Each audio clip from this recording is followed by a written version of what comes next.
Hello there.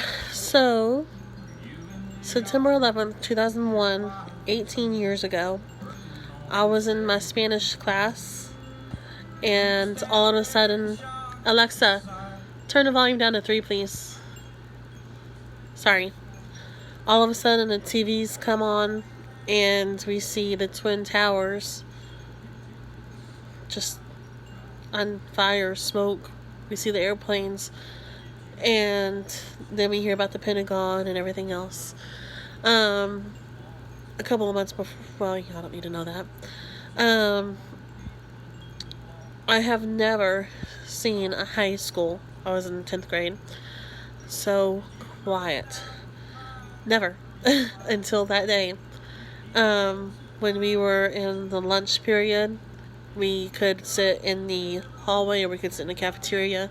It wasn't too strict with things like that. But I remember sitting in a hallway with my little group of friends, and all I could hear was people quietly talking.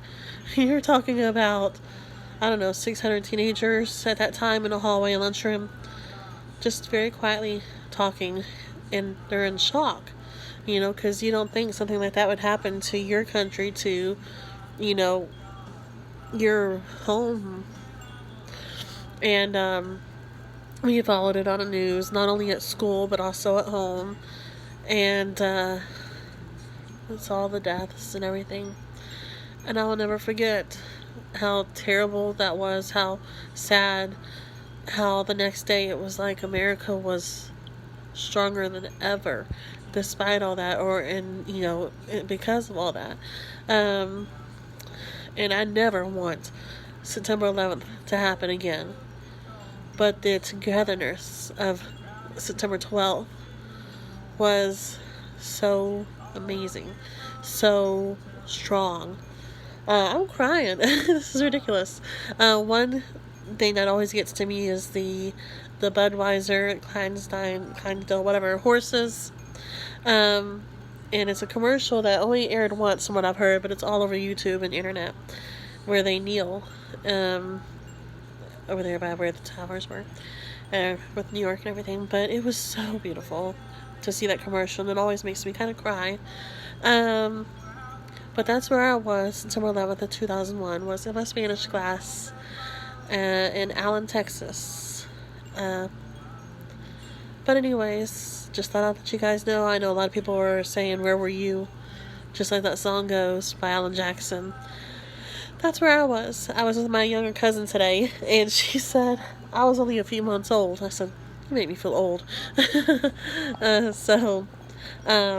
anyhow, it's a very tragic thing that happened many years ago.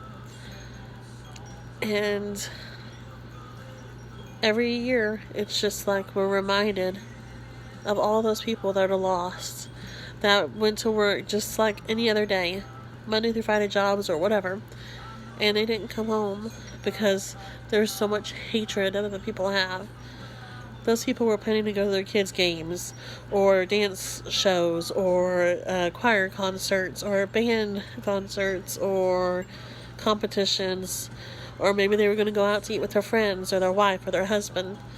Maybe they were going to go and pick up their kids from daycare. You don't know, but it's so sad that they didn't get to go home.